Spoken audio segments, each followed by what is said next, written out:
What do you think about jumping into the defensive line measurements as a whole? Are you cool with that? Yeah, they're starting to come out, you said? Yeah, so we got Draft Network is starting to fire them off here in rapid time. It started 24 minutes ago, so I'm going to hit refresh one more time here. And let's see if we can, there's that actually reset a little bit more there. So we're just going to go right down the line. You see they've created a thread here, okay? And let's see if anything sticks out to us here. Obviously, Cameron Ball, don't know who he is on our board. If you want to do a little cross-checking, we can do that. He's 6'4", 310, 33-inch arms, 9.5-inch hand size there for him. So obviously, height, weight, arm length is the big thing here. Now, some people would say, why does it matter that you got big hands as an offensive lineman? It's a lot easier to get your paws on those guys when you've got big paws, right? And you typically pack a bigger punch. You ever put the gloves on and box somebody who's got larger hands, a little bit heavier handed, right? And that matters at the point of attack and punching in regard to that. I don't even know where Cameron Ball is on our board. Do you know where he's at? Cameron Ball, D tackle out of Arkansas. Yeah. Correct? That's I'm assuming, yeah. Yeah, okay. Yeah, we have him. Sorry, I had him. He's 229.6 is his overall grade right now. I am throwing in his height weight of the 6'4", 210 with 33 inches. We're going to try to keep that column updated just so that we can dive into it a little bit later on. But he is low on our board. I don't have it. Let me re-sort it real quick. No, you're good, man. You're good. The big thing, too, there is arm length, right? That's probably the most important aspect is that 33-inch arm length. So. Yeah, absolutely. Let me see here. You're good, man. Just update it. We'll get the information in a minute. Let's move on to Caleb Banks. I'll just kind of rapid fire them out here, and we'll talk about it. Caleb Banks has been kind of the big story here, in my opinion. Like if we were to – I don't want to sort the board. Ball was 332.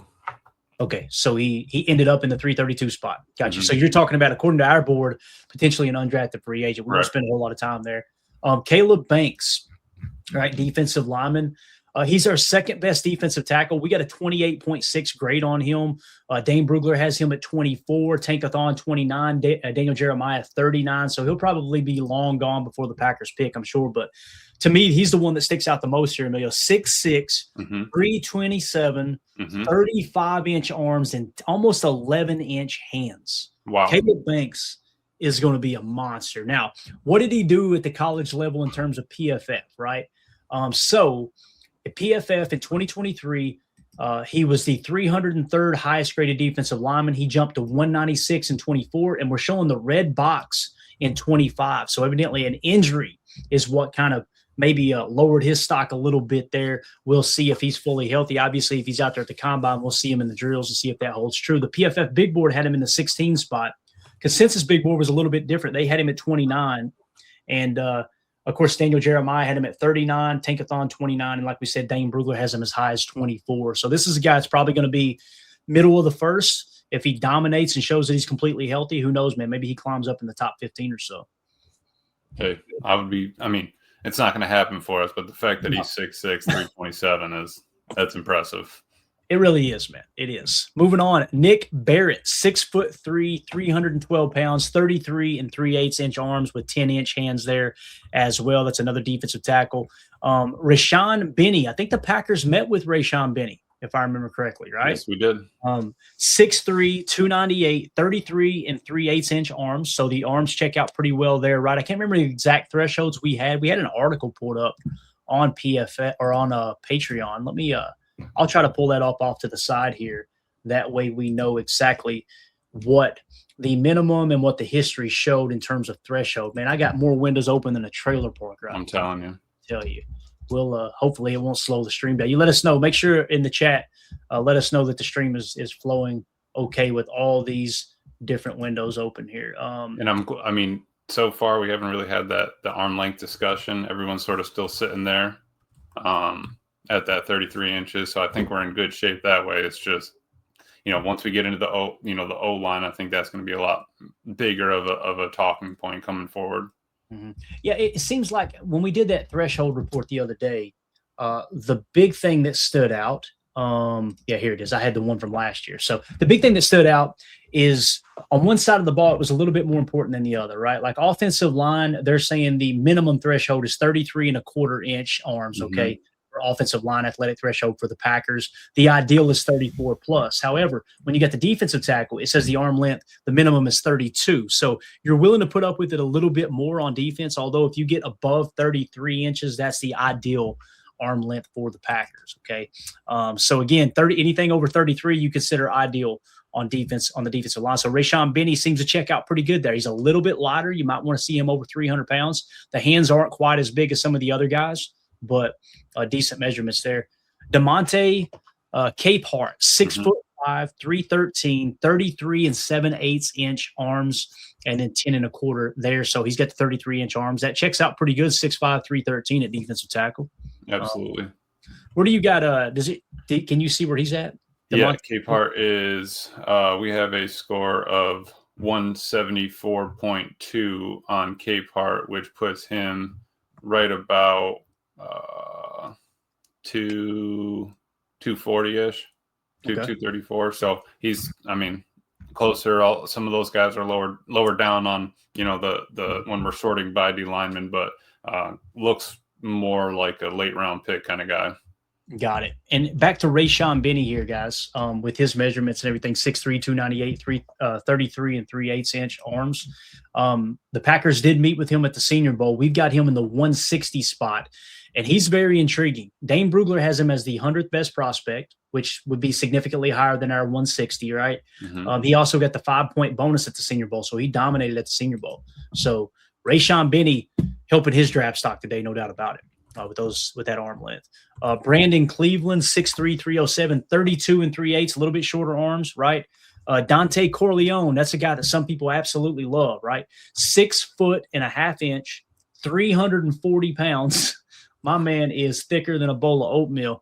Arm length only 31 7/8, so that's going to hurt him, I would imagine. Don't you think, Emilio, there when it comes to Dante Corleone? Absolutely. And he was one of the ones that's in that top right quadrant, right? That has that pass rush and the run stopping ability coming out of Cincinnati. Just, however much you're going to make that the conversation about the height, weight, speed kind of guy. We'll see if that pays off here. Yeah. All right, moving along, you've got Zane Durant, 6'1", 290, 31 7/8 inch arms. Bryson Eason, 6'2", 323, 33 1/8 inch arms, 10-inch hands, so decent arm length there. He kind of checks the box, 6'2", 323. I'm a bigger fan of defensive tackles. It's kind of, I don't know, man. I shouldn't say I'm a bigger fan. There's pros and cons. Like if you've got a really tall defensive tackle, they may not have good pad level. Like we talked about with Lee Hunter, that's the only thing that people are really finding in terms of a knock of his game. However, when they're taller, like a Calais Campbell is a massive human being, boy, you can get those arms up in the throwing lanes too, right? So it is kind of give and take in that regard. You know what I mean? Absolutely. Absolutely. Yeah. Bryson Eason, 6'2", 323, 33-inch arms.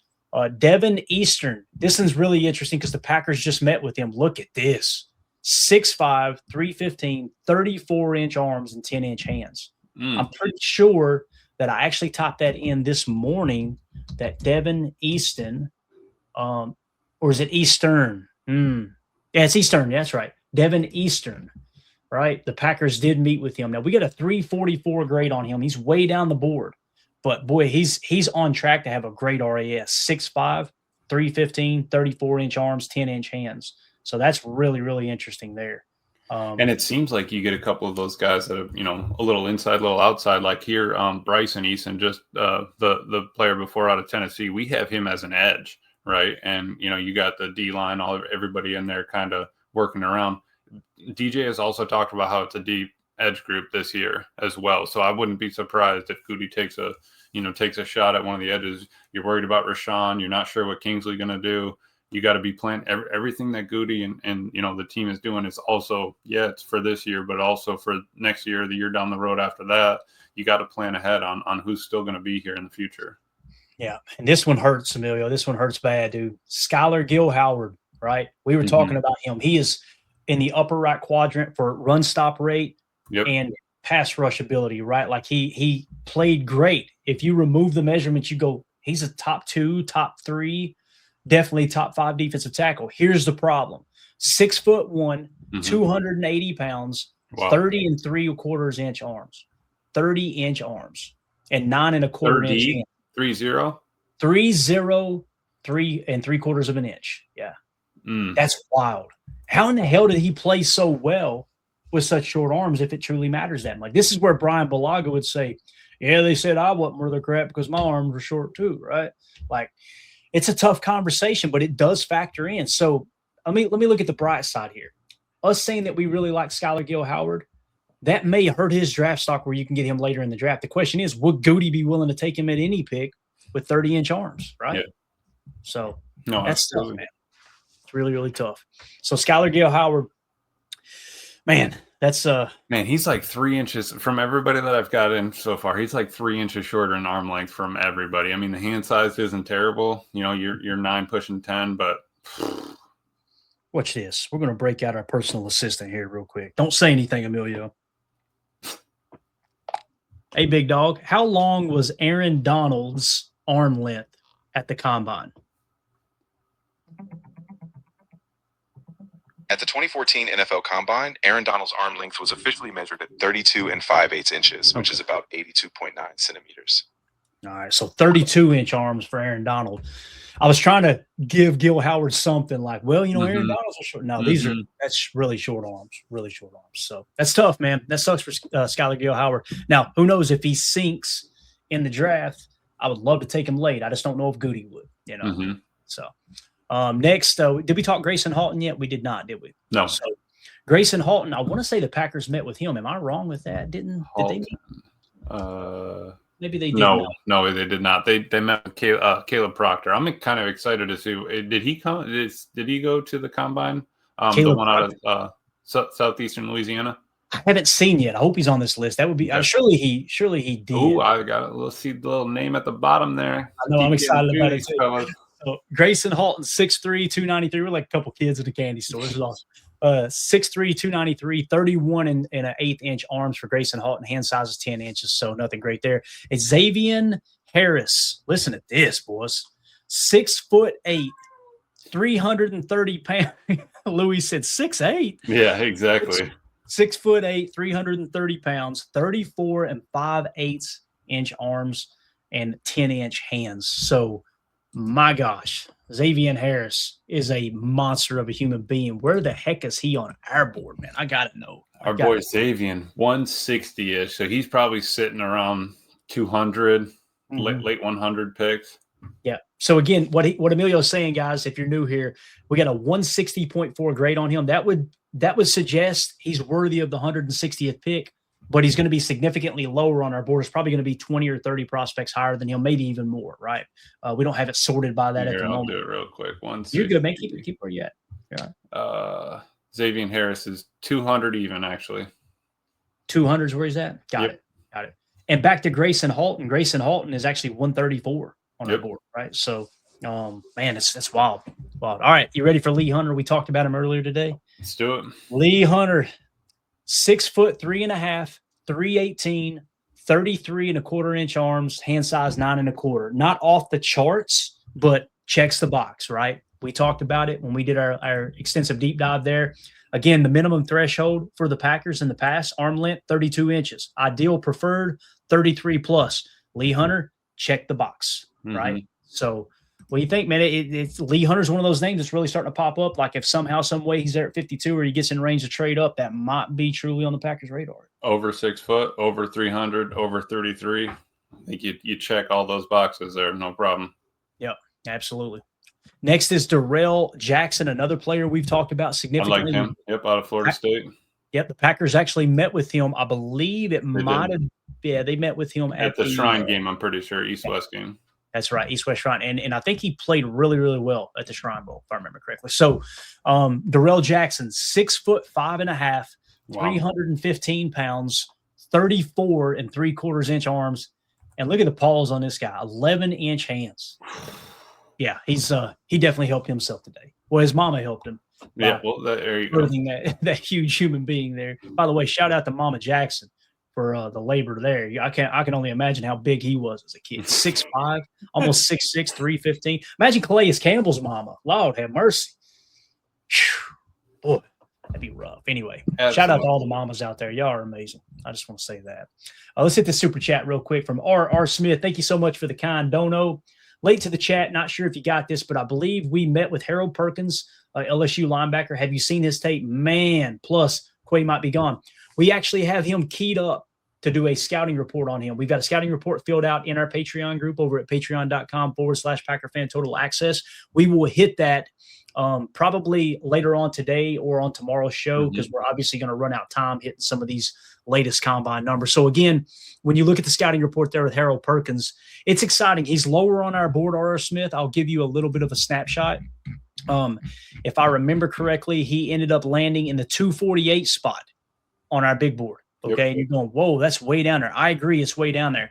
Tankathon had him at 101. The reason he's so low on our board is when we took the scores down for PFF, Harold Perkins was 602nd highest graded linebacker at his position in college football. Now, it is hilarious, by the way. We talked about this. We get the numbers in early.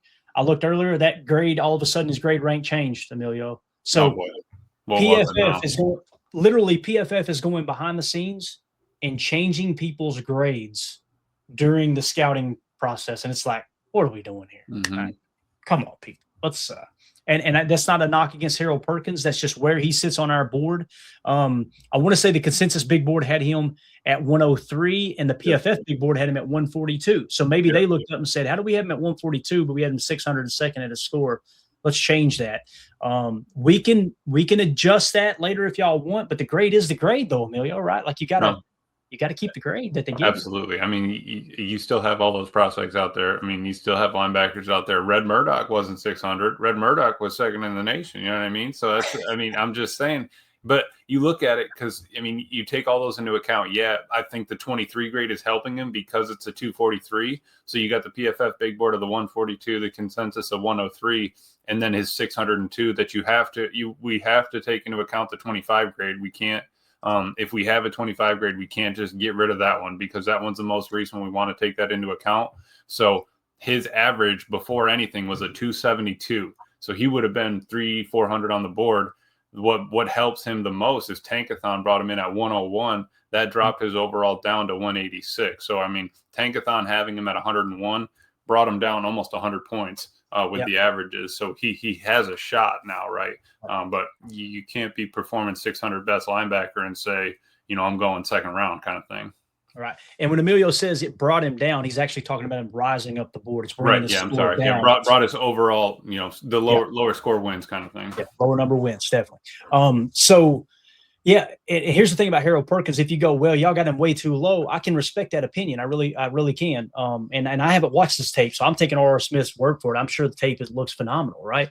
But when you look at Dane Brugler, I think Dane Brugler had as many as 150 prospects, and he didn't even make the top 150 for him, at least 100. So he was definitely outside of the top 100. He didn't make Daniel Jeremiah's initial top 50, obviously. And we got the consensus big board and everything baked in. It's just that PFF grade that's really bringing him down. So maybe if we get a prospect like that where the PFF grade is an extreme outlier, maybe we can highlight that box like a, I don't know, some kind of orange or something where we go, okay, newsflash, this is why he's dropping, okay? And who graded, which Uber driver graded that tape, right? That's the big question.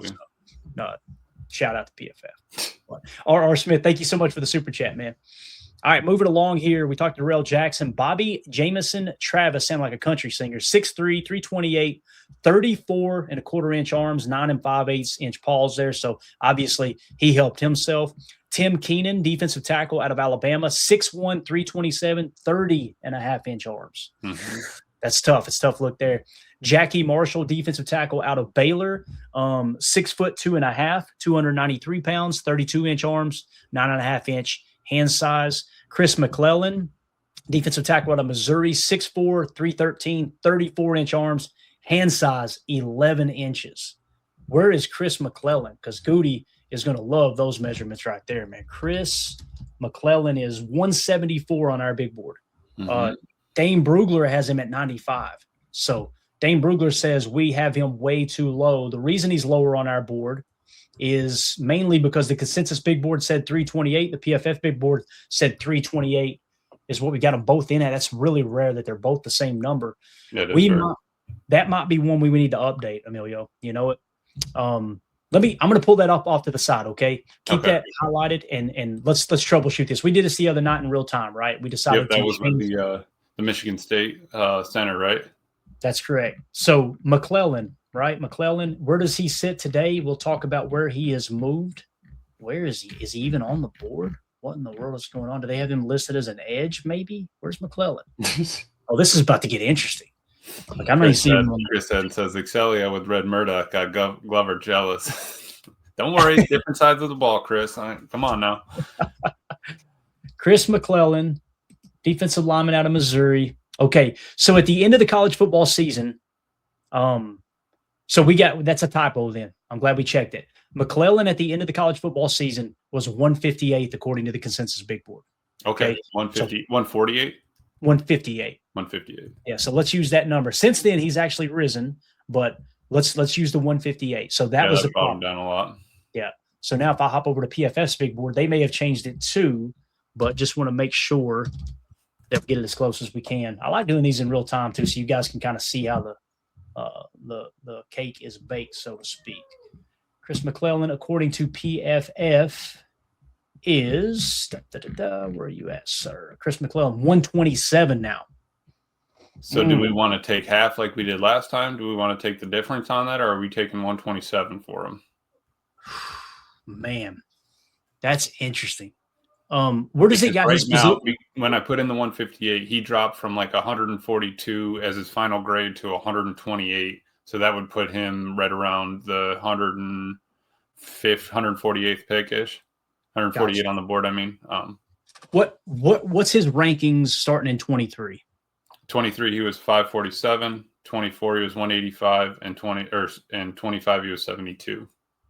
Yeah, okay. He's 74 now on there. That's hilarious how they're changing the grades. But anyway, so we got a decision to make then, right? Mm-hmm. What do we want to do with Chris McClellan in terms of PFF rankings? Currently, it's showing him at the 127 spot. We had him at what spot? 328.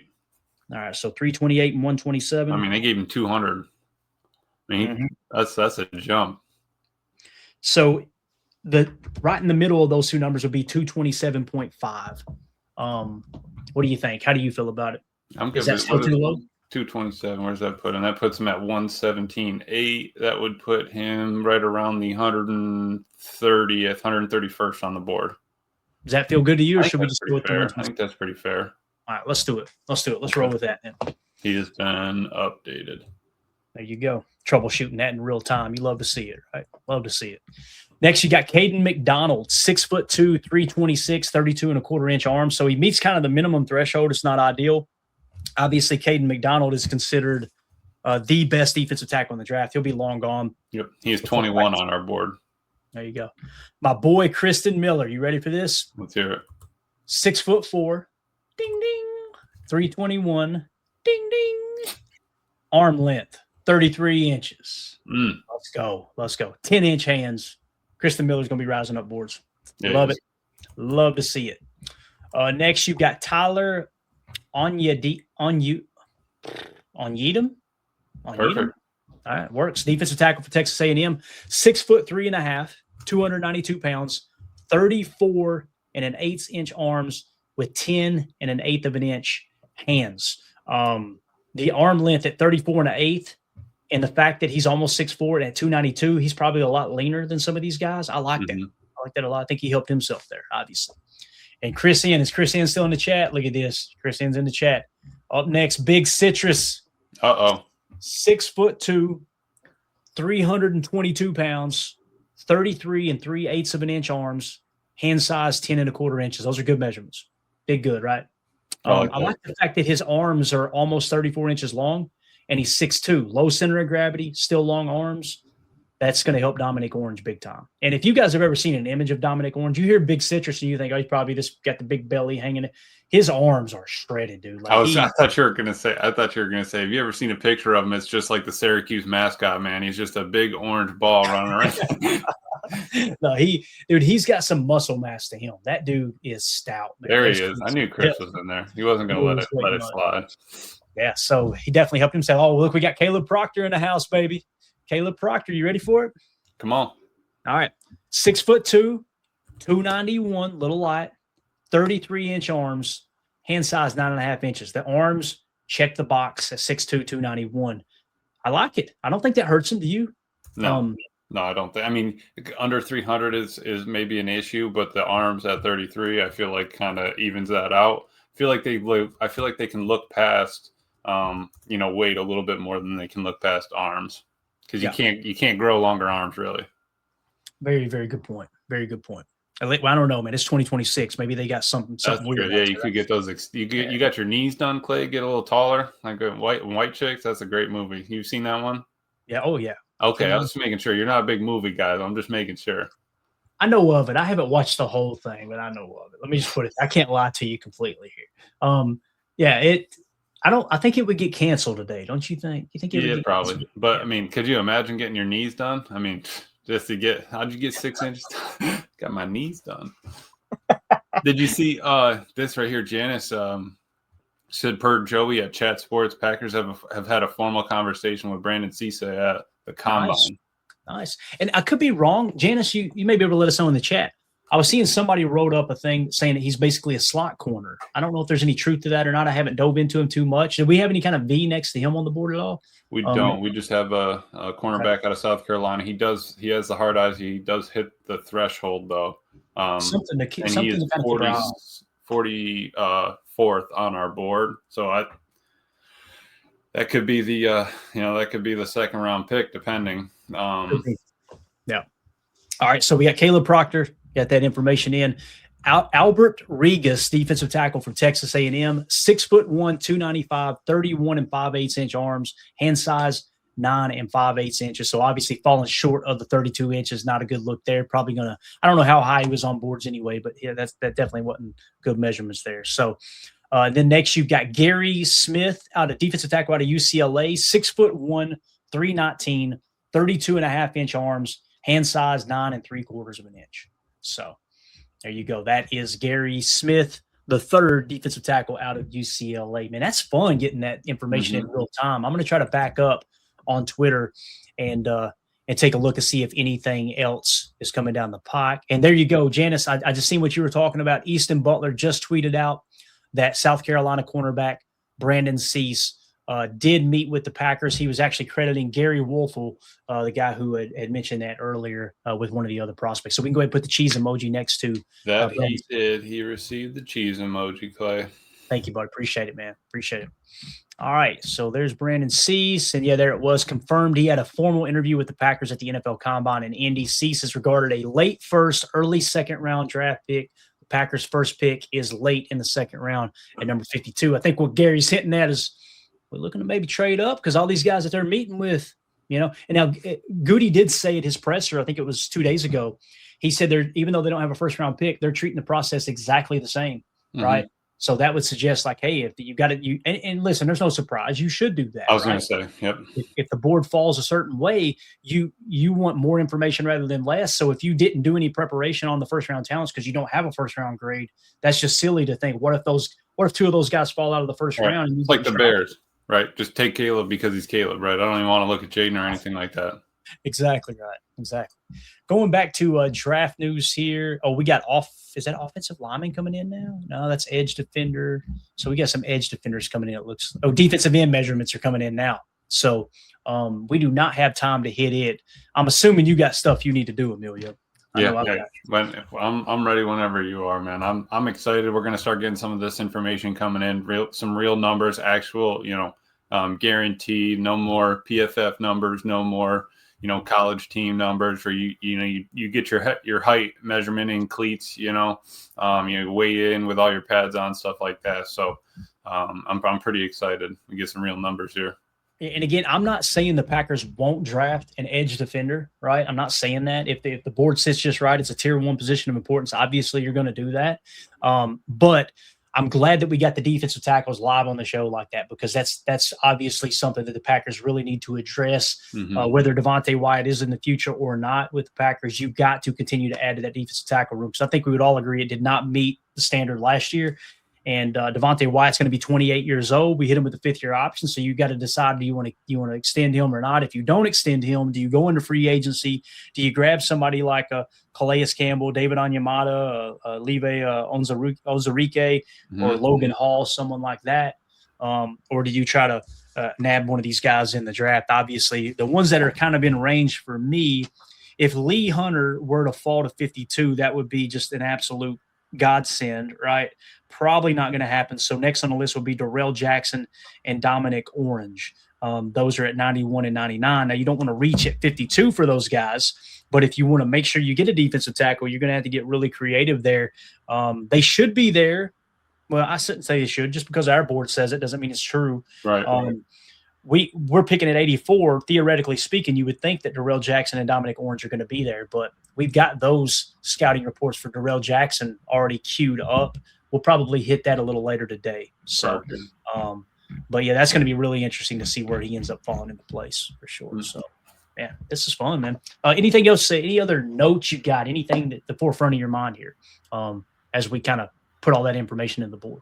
Yeah, it's just I do like how we're starting to get those numbers to come in, but looking at it, you look at Brandon out of South Carolina. It's like we're bouncing between corner, D tackle, and offensive line. And yeah, you look at last year's draft. Okay, we took 2 edges, right? You get Barron Sorrell, you get Colin Oliver, and it seems like Gutey doubles up on a lot of things. We got 2 tight ends. You got Tucker and Musgrave when they came out. You got Kobe Wooden and Carl Brooks when they came out. So I feel like you can kind of rotate that around. If you're going early at D-line, you might get a D-line later on, and then maybe 1 edge at the end. Not like you said, not that it's a position that they're going out trying to find in the 2nd round. But if you find someone in the 5th round that you like, I wouldn't think that Gutey would pass on an edge player just because we really don't know where we're at. Maybe they know where they're at with Rashawn, but got potentially 2 guys leaving in Kingsley and Rashawn. You're going to have to replace that. Yeah, you got to, Sorrell's going to step up, and Colin Oliver can step up, but is he going to be more of a backer? Is he going to be more of a floater? It's always one of those where they're going to be looking to replace, and I can see him doubling up easily at D-line, at O-line, and then maybe 1 edge, and 1 backer, places where he wants competition, like corner and linebacker. I think you could also get another 1 or 2 in there. I think it's all great points. William Jenkins in the chat said, y'all predicting a big free agency like last year, or are we staying silent till the draft? We have holes, but not enough draft capital. I have faith, but I also have no idea what path we are taking. I think we're all trying to figure it out, William. We could make a case for several free agents that we know we want, and you can free the money up. The money is there if you want it, right? It's just, does Gutey want to do that, or does he feel good about the roster and say, hey, if we were healthy, we had a Super Bowl roster? I think if you go into any season thinking, all right, we're just going to get healthy and we're going to be a Super Bowl team, you're not improving your roster enough, right? So if it were me, and if you were asking me personally, William, the way I would approach this is I would go out and try to sign 2 free agents like you did last year. Now, the first thing I would do is move on from Aaron Banks. I would just say, you know what? We gave it a shot. We structured the contract where it's a 4-year deal. That's really a 1-year deal. We had a 1 year out essentially. Let's get out of that. It's only freeing up $4 million. If you go post June 1, you can free up $18 million. So yeah, if you want to go post June 1, that's cool. Do that. But we've got to acknowledge that that's probably a swing and a miss. Is there a chance Aaron Banks could get better? Yes. But what I seen on tape last year with the 49ers and Aaron Banks, or with the Packers and Aaron Banks last year, is the same exact thing I seen with the 49ers. I seen an average to above average guard. And it's like, we're going to pay him 20 or, AAV, whatever it breaks down to from a $77 million contract. We're really going to pay him all that money to be above average? Like, I'm not even willing to overpay for good. Like, overpay for great. Yes, absolutely. Well, maybe it's an important position. Guard is not a tier 1 position. It's not even a tier 2 position, right? If you wanted to overpay for an above average center, I still disagree with it. However, at least you can make the case that, hey, man, it's a tier 2 position of importance, right? That makes sense. If you wanted to overpay Rasheed Walker at left tackle, I don't agree with it, but I can understand the thought process because it's a tier 1 position of importance. Left guard, I don't know. At the time, you guys know, you'll see it this offseason when we make draft picks. If it doesn't line up with our board, we will tell you it doesn't line up with our board, and you'll immediately see your boy Clayton try to spin it positive. I'm not going to sit here and go, oh my God, Gutey's an idiot. What are we doing? What are we thinking? And try to get everybody's reaction. I don't know enough about football player evaluation to pretend I know more than a general manager. I'm not going to do it. So I'm always going to try to find the positive aspect as a Packer fan. You guys don't tune in to hear me bitch and moan, right? You don't tune in to be depressed when the show is over. We're trying to think optimistically. So, but with Aaron Banks, when they signed him, it's like, man, seems like he overpaid, but I immediately went back to, hey, what has Gutey done in the past with offensive linemen? He found Zach Tom. He identified that talent, right? He found Rasheed Walker in the 7th round, who has been, I think, a great pick. It's just not worth the $20 million plus, in my opinion, right. In terms of money. So I immediately shifted my focus to that. The Anthony Belton pick was a reach. We took him at in the 2nd round. He was 120 on our board.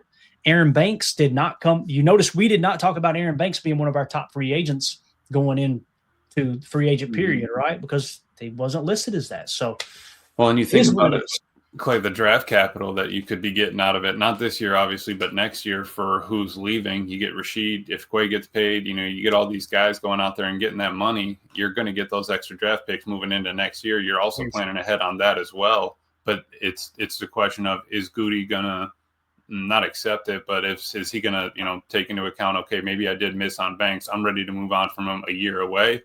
Or is he going to give it 2 years, right? Are you ready to cut bait with him after 1 year and move forward? I'm not sure. I don't know if Gutey's going to, take that one on the chin or not, and then kind of go from there. And if someone's argument is, well, we got to give him time, and he was only here for 1 year, I can understand that. I can respect that. That makes sense. It does. Like Anthony Belton, I'm not saying you should cut Anthony Belton. Obviously, he's a very young player. I'm just not going to sit here and pretend like some people are that Anthony Belton had a great year. He did not have a great year. He's a rookie, though. I get it. Yeah. I got it. It hurts me that these idiots, Clayton and Emilio, can put a draft board together that says Ozzie Trapillo was the way better pick, and you went way down the board and got Anthony Belton and kind of tried to be the smartest guy in the room. And on the surface, Ozzie Trapillo had a much better season than Anthony Belton. So it's just tough, man. And again, hopefully all that makes sense. But in terms of predicting, though, I hope if it were me, I would go get 2. I don't know if they will. They got to free up some money sooner rather than later if they're going to do that. And they haven't done that yet. They haven't done any restructures. At least that's leaked out through any of the sources. Maybe that's coming here in the right before free agency, hopefully. But I would like to see them go get a defensive tackle because, again, I don't feel comfortable, if you were to take Darrell Jackson, let's say he is there at 84, I don't feel comfortable with him being the answer to all of our needs. I'd like to see him go get somebody like a David Onyemata or a Logan Hall if the price is right. Some of the projected market values are significantly lower right now. Go get a couple of those guys or go get one of those guys and then go get an offensive lineman. I would love to see him get Tyler Linderbaum and put the center thing to bed. But if you're not willing to pay him $20 to $22 million per year, then maybe you end up having to draft the center. And if you do that, go get one of the cheaper or 2 of the cheaper guards to play alongside and compete with Anthony Belton. Yeah, at the guard we need a couple floor setters in free agency if that's where we're going. I don't think we're big, high ceiling kind of spenders in free agency. I think we're some floor setters if you're going out there to get any. Absolutely. Lindsay in the chat just said, thanks, guys, with the heart emoji. Appreciate you, Lindsay. Appreciate you tuning in, buddy. This is always fun getting in there and talking ball with everybody. So, all right, Emilio, anything else, man? You good? I'm good, and I'm excited. We're going to start getting some numbers. Maybe you get it on it's on TV too, right? You can watch a little bit of it. Yeah, NFL Network should have the coverage. I love having Twitter pulled up off to the side and then having NFL Network on. And if any news breaks, we'll continue to go live throughout the day. I just got to run to the lawyer's office. It's that annual when it's tax season for you, boy. We love to go talk to the lawyer and just go, hey, here's what we're looking at. What do you think? He goes, oh, believe me, Bub, you're well within legal perimeters, I guess you could say. Perfect. Yeah, you're good. You're good. Let's move forward with that. So we're going to go sit down with the lawyer, have a cup of coffee, and write him a check too. Wonderful. All right, Emilio, appreciate you, buddy. Absolutely, Clay. Glad to be here. As 2-0 for this set, if y'all would hit that like button because we know this show sucks. Hit an all-time average today. Got it. All right. This show sucked.